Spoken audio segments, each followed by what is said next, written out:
আজকে আবার দুটো বাংলা ফ্রেজ আমরা আলোচনা করব। একটা হচ্ছে সম্পূর্ণ হতভম্ব, কি করব, কি করা উচিত, কি বলবো, কি বলবো না, কোনো কিছু বলার ক্ষমতা হারিয়ে ফেলা, হতভম্ব হয়ে যাওয়া। সেটা ইংরেজি হচ্ছে টোটালি bewildered।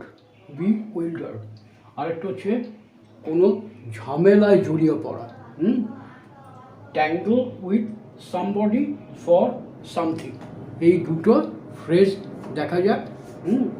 যেমন দেখো, তার হঠাৎ মেজাজ পরিবর্তনে আমি হতভম্ব, এটা আমরা বলি। তার মানে যে কেউ একটা ব্যক্তি হঠাৎ তার মেজাজ পাল্টে গেছিল, সেই জন্য আমি হতভম্ব হয়ে গিয়েছিলাম। তাহলে আমি হতভম্ব হয়ে গেছিলাম তার হঠাৎ মেজাজ পরিবর্তন। ইংরেজি কী হবে? সাবজেক্টকে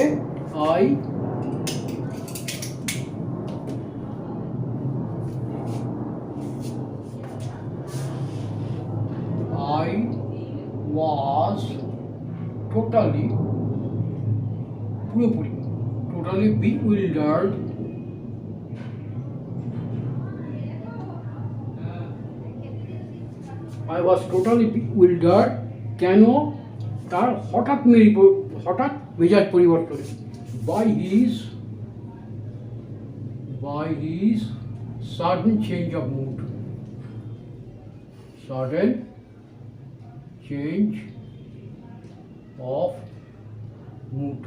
মুড মানে হচ্ছে মেজাজ। এইটাকে আমরা অন্যরকমভাবেও বলতে পারি। দেখো, আগে তার যে হঠাৎ মেজাজ পরিবর্তন হয়েছিল সেইটাকে আমরা বলতে পারি his sudden change of mood. দেখো, হিজ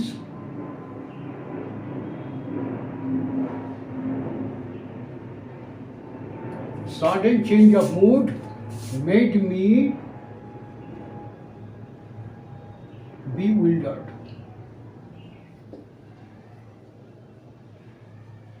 এইটা আমরা বলতে পারি, his sudden change of mood made me bewildered। এইভাবে আমরা বলতে পারি, দুভাবে বলা যেতে পারে। এইবার দেখো, গাড়িটির আকস্মিক বিস্ফোরণে সবাই হতভম্ব হয়ে যায়। একই কনস্ট্রাকশনের মধ্যে বিশেষ কোনো তফাৎ নেই, সাবজেক্ট বা অবজেক্ট এইভাবেই কনস্ট্রাকশন হয়, শুধু কোনটা কোথায় বসাবো একটু খেয়াল করা। ফ্রেমিং অফ দ্য সেন্টেন্স একই রকম হয়। দেখো, প্রথমে এখানে সাবজেক্ট কোনটা? গাড়িটি আকস্মিক বিস্ফোরণ, এটা হচ্ছে সাবজেক্ট। তারপরে কি? তারপরে ভার্ব, হতভম্ব হয়ে যায়, সবাই হতভম্ব হয়ে যায়। তাহলে আমরা কী করবো? The sudden blast of the car. দেখো, এইটার মতন ইংরেজিটা হবে। সাবজেক্ট কি? The sudden blast of the car, sudden blast of the car made everybody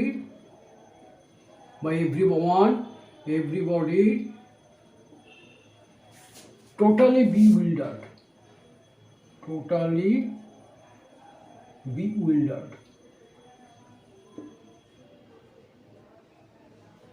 ইয়ার ফাঁকা রাখলাম কেন? কারণ এই যে উপস্থিত সবাই, যদি গাড়িটি আকস্মিক বিস্ফোরণে সবাই হতভম্ব হয়ে যায়, এখানে যদি আমরা বলি উপস্থিত সবাই, এই কথাটা যদি বলি উপস্থিত সবাই হতভম্ব হয়ে যায়, তাহলে এই উপস্থিত কথাটা এখানে চলে আসবে। তাহলে কি দাঁড়াবে? Made everybody present there,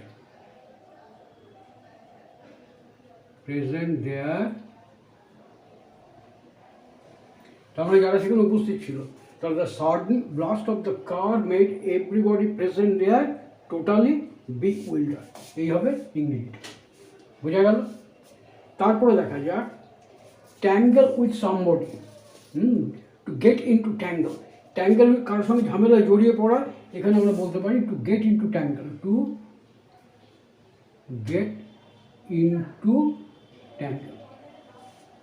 R tangle with somebody কারোর সঙ্গে ঝামেলা, টু গেট ইনটু ট্যাঙ্গেল। তাহলে দেখো, মিড ডে মিল নিয়ে স্কুল পরিদর্শক প্রধান শিক্ষকের সাথে বিবাদে জড়িয়ে পড়লেন, মানে পড়েছিলেন, বিবাদে জড়িয়ে পড়েছিলেন। সাবজেক্টকে স্কুল পরিদর্শক। তাহলে দ্য স্কুল ইজ স্কুল পরিদর্শক, দ্য এসআই অফ স্কুলস।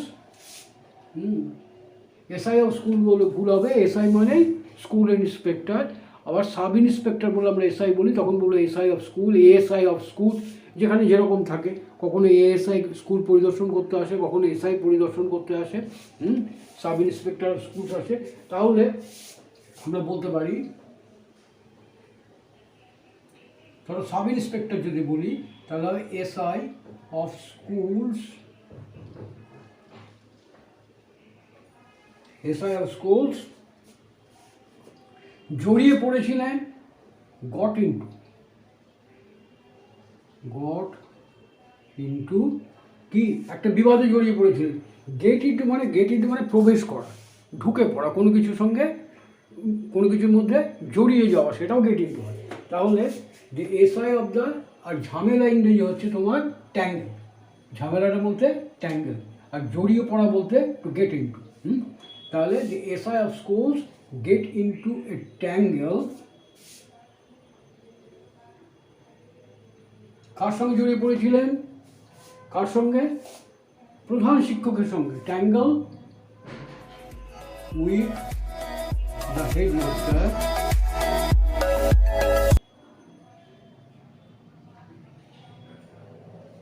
কেন কেন জড়িয়ে পড়েছিলেন, মিড ডে মিল নিয়ে।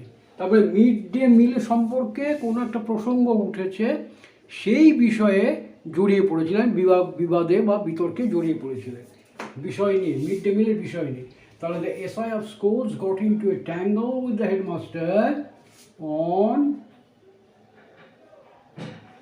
Mid day meal issue.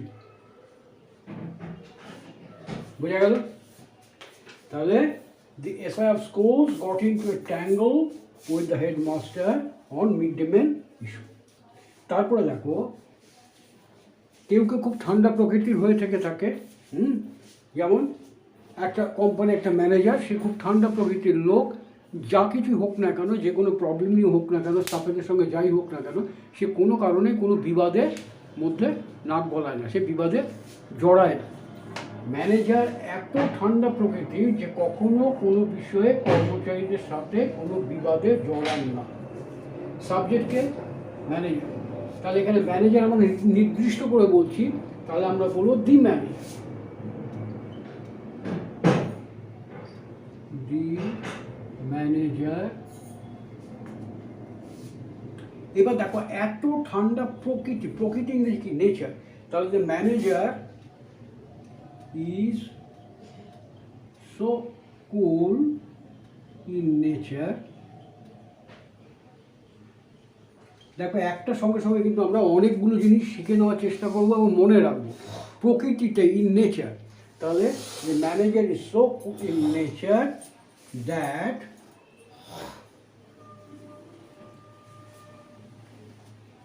সে কখনো কোনো বিষয়ে কর্মচারীদের সঙ্গে কোনো বিবাদে জড়ান না। তাহলে জড়ান না, বিবাদের মধ্যে প্রবেশ করেন না। তাহলে দ্যাট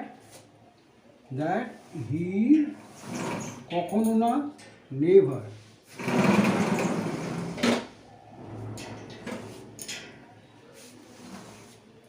নেভার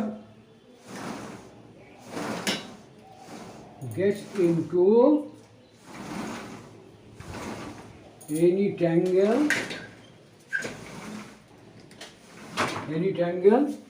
কাদের সঙ্গে, স্টাফেদের সঙ্গে। তাহলে the manager is so cool in nature that he never gets into any tangle with the staff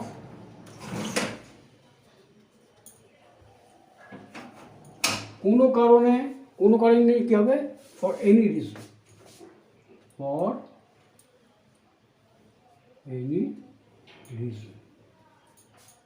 দেখো, কোনো কারণে এই ইংরেজিটা আমরা মনে করে রাখবো, ফর এনি রিজন। তাহলে কি হবে, বাক্যটা কি হবে, manager is so cool in nature. দেখো, আমরা এখানে ঠান্ডা প্রকৃতি, এত ঠান্ডা প্রকৃতি, সো কুল ইন নেচার। ছেলেটা এত উদ্ধত, স্বভাবে এত উদ্ধত, boy is so arrogant in nature. আবার বাই নেচারও বলা যেতে পারে, অ্যারোগেন্ট বাই নেচার, স্বভাবগতভাবে তোমার উদ্ধত। এখানে যে manager is so cool by nature এই কথাটাও বলা যেতে পারে। তাহলে the manager is so cool by nature that he never gets into any tangle with the staff for any reason. তাহলে বোঝা গেল, আশা করি এটা বুঝতে পেরেছো। এখন এটা একটু প্র্যাকটিস করে নাও, প্র্যাকটিস করলে পরে দেখবে জিনিসটা ক্লিয়ার হয়ে গেছে। ওকে, একটা কথা, এই যে ম্যানেজার এত ঠান্ডা প্রকৃতি অনুযায়ী যদি কেউ কোনো রকম হয়, সেক্ষেত্রে আমি এখানে ইন নেচার লিখেছিলাম, কিন্তু ইন নেচারটা বোধহয় ঠিক নয়, এটা বাই নেচারই হবে। হ্যাঁ, the manager is so cool by nature that he never gets into any tangle with the staff for any reason. তাহলে আমরা ব্যবহার করবো বাই নেচারটা ব্যবহার করবো। স্বভাবগত দিক থেকে যদি কারো কোনো প্রকৃতি যেরকম হবে সেখানে আমরা বলবো by nature. Okay, thank you.